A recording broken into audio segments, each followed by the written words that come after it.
To start with your CAT application, go to Google and type IMCAT and you'll see the first website, which is imcat.ac.in. Open that and you'll see this website in front of you.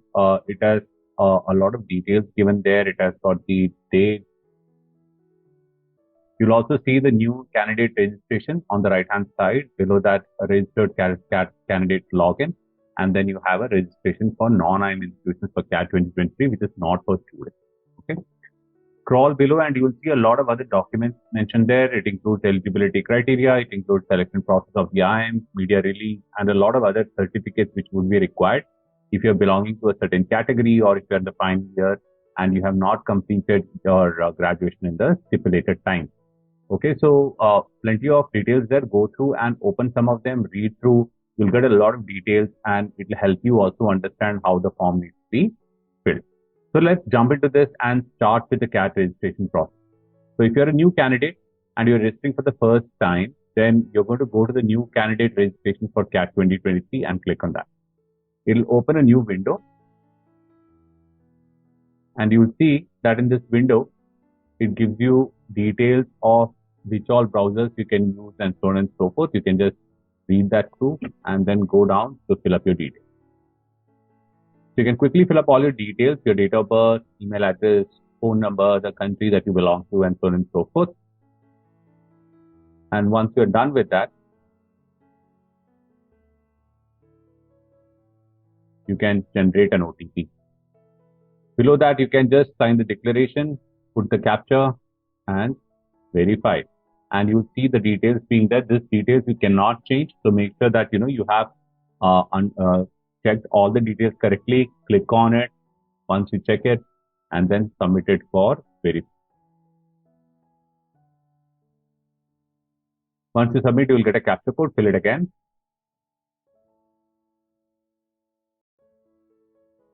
And you will receive an OTP on your mobile number and email ID. So go to the email ID and you'll see a notification like this. You'll see the OTP there. Take the OTP and fill up the email OTP. Similarly, do that for the mobile OTP as well. It would have come as an SMS message on your mobile. Once you're done with this, validate it. And once your validation is done, you can now submit this form.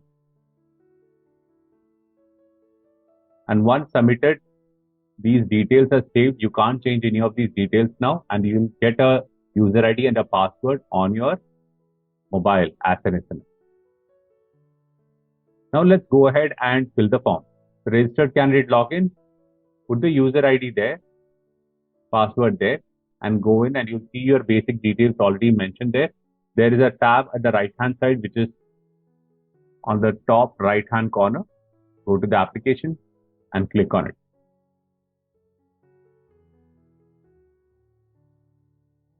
Once you click, you will see that the page opens up and there are 6 parts to this.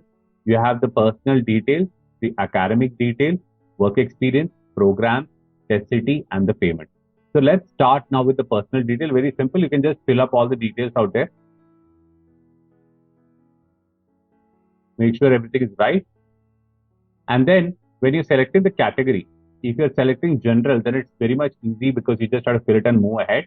If you don't belong to the general category, then you're going to pick up either EWS, NC, OBC, or any of these categories, and you will see that there's a certificate issue date there. It also talks about serial entry number of the caste and sometimes the caste and the tribe. And that's true for NC, OBC as well. And I have made a video on this. You can just go and I put the link at the top. You can just check that out. If you have any doubt regarding how to fill up the EWS or the NCOBC details in this, you can go and check that out. I've also made a video for NCOBC students who want to check whether they're eligible for NCOBC. You can check that out too. And then once you're done with this, if you go ahead, if you belong to any of these categories, you'll also see that you need to upload your certificate here. Right? Now, if you choose general, then that certificate is not to be uploaded. You have only 2 things to upload: your photograph and the signature. And then you go back, and if you're choosing PWD again, you will need to fill up certain details about the PWD category. And then you will also scroll down to see that there is a PWD certificate that you need to upload. But I'm going to apply under the general category and show you how it works. So if you are in the general category, none of these is required. You just fill up the rest of the things, the address and the emergency contact details, and then go ahead and then check out the upload. Now under the upload, there's a photograph and a signature. You can check out what is the specification of the photograph. It's all mentioned there. You can just scroll that through and read through so that there is no mistake that you're committing. And then you can also check that for the signature, and then you go ahead and upload your photograph first.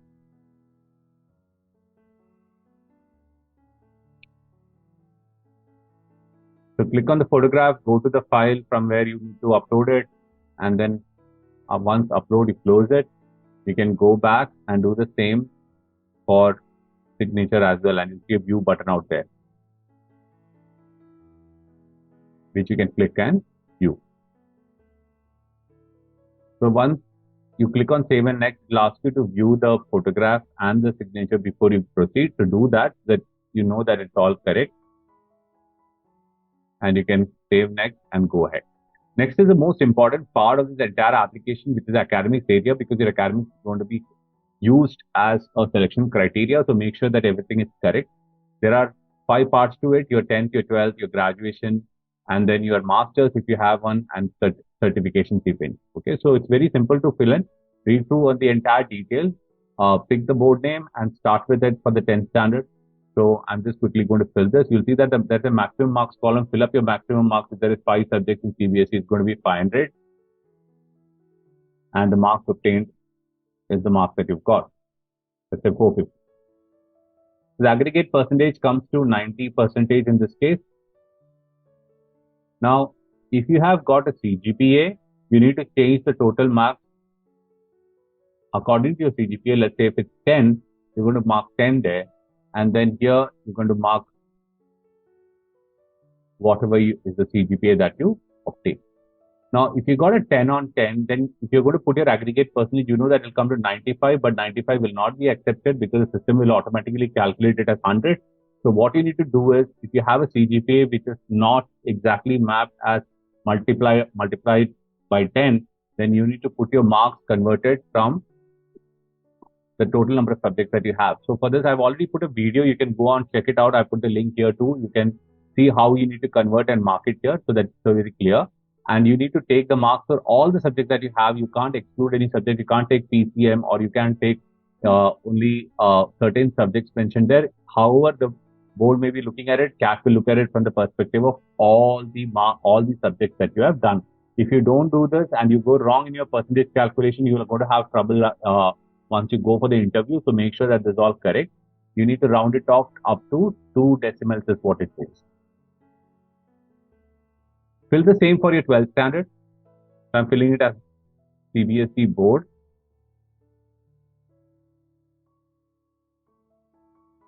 And you can put the total marks again here, and the marks obtained in the next column, and your percentage below that. Move ahead, and you see the bachelor's degree detail now. So it asks you 2 things. Are you in the final year of bachelor's, or have you completed the bachelor's degree? I'm going to mark as completed. Then you need to fill up the entire detail now. So I'm going to mark this as a 4-year program, a deemed university in Tamil Nadu. And the university name, I'm going to put it as SRM. So mark it as S.R.M. You're not finding it.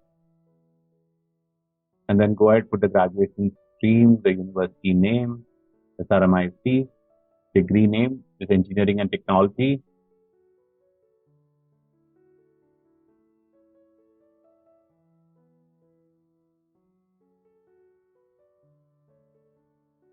And we have the details here. So my branch is not there, it's others. And I'm going to mark my discipline, it's nanotechnology.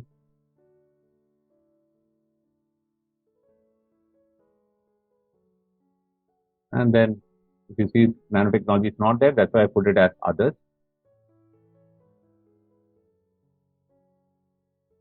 Graduation stream, engineering, and then the year and month of commencement. Make sure this detail is correct. Anything going wrong in this detail, you're going to have trouble later on. Okay, so make sure that there is no mistake in this. So a lot of you must have got your marks as CGPA. So if you have a CGPA, check what is the conversion of CGPA to percentage.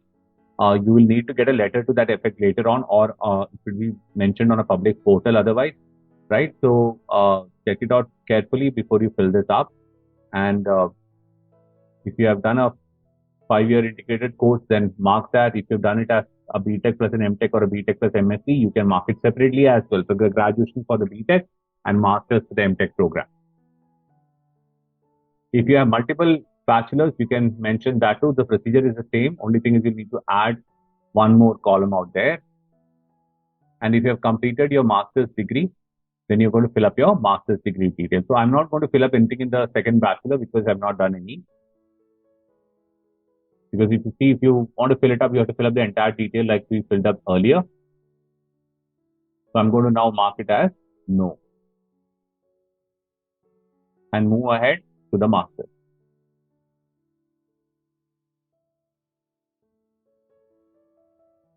Under the master's degree, again, I'm going to mark it as no. And then move ahead to the other professional degree. And in the other professional degree, you'll see there is actuarial sciences as one of them mentioned. You have CA, CS, ICWA, which are the only 4 mentioned. So if you have any other thing apart from this, CFA, FRM, all that you cannot fill. So you need to only fill up the ones which are mentioned here, which is actuary, CA, ICWA, and CS. These are the only ones that you can mention here.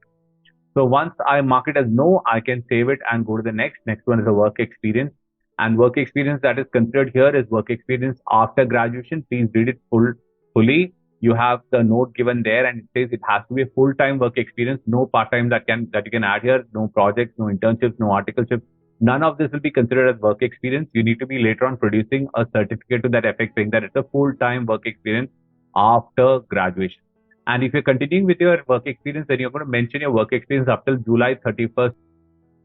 So I'm going to do that because I'm going to use automobiles and auto ancillaries, which is the industry that I work in.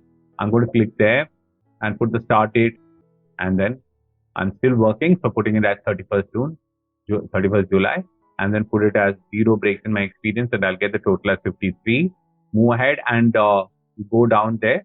If you have multiple, you can write multiple work experience here. If it's in the same industry that you have multiple, then put it under the same industry only. And if your industry is not mentioned there, put it under others. So it says total work experience is 53, 1 month and 23 days is what it says. So let's now save this. So we are done with our work experience detail. Now is the place where we need to fill up the programs. And if you see, there are lots of programs mentioned here. And you know, if you are going to apply for the 2-year MBA program, then you can skip all the PhDs, the executive MBAs, EMBAs. These are all executive MBAs or PhDs or part-time programs. What you need to pick up is the PGP. If you're not sure, just click on select all and that would do the trick. Only thing is it's tedious to fill up the interview preferences. But if you're not eligible for something, you're not going to have any problem. They're not going to send you a call letter, right? So if in doubt, select all. If you're sure, then you go ahead and select the ones that you know are the programs that you're going to apply for. Please make sure that you apply to all the 2-year programs. Don't miss any. Even if you're not interested in it, later on you can decide not to go for the interview, right? I've seen a lot of students coming back and letting us know that they were not able to get calls because they didn't select it properly. So once you're selected and put up your interview call details, go ahead and save next. You will reach the test center. There are 5 options for picking up the test center, and I'm going to pick all of them from Tamil Nadu. And Tamil Nadu has got so many: Chennai, Coimbatore, Kanchipuram, Madurai. So many. So I'm going to pick up Chennai first, then followed by Kanchipuram.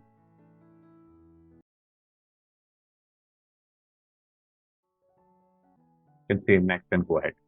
See, this is the last part where you need to make the payment. So you need to choose which mode of payment you want it to use. So I'm going to choose bill test step, and then go ahead and click on the declaration, fill up the CAPTCHA, and you can preview your form after that. So go through your form, make sure that everything is in place and there's no mistake. If you have any mistakes, you can go back and correct it. So as I scroll down, I see everything is properly mentioned. So I'm going to click on OK and go ahead. Once that is done, I'm going to fill up the captcha, choose fill test, and then submit the form. And that takes me to the payment gateway. Now, once you're at the payments, you can just make the payments and go ahead, and your CAT application is done. Once that's done, you can go log in and see your application details, and the entire detail will be there along with your photo and signature. Make sure that everything is right once again. If you have any problem in this, you can go and read the FAQs and check whether anything that you've written is correct or wrong, or how to go about doing it. And then go to the contact us page and call up if you have some other clarifications to be made. But this is a pretty simple form. You can just quickly fill this up and finish with it. There's nothing much in this. And if you have any other doubts, feel free to put your doubts below in the comment area, and I'll be happy to answer your doubts. So all the best, guys, for your CAT preparation. We're going to come up with a lot more video as we go along. This is the first video in the series of the form filling. So subscribe and make sure that you are following that, right? So all the best, and thank you so much for watching the video. If there is any other information that you require, mark it on the comment and I'll get back to you within 24 hours. Thank you.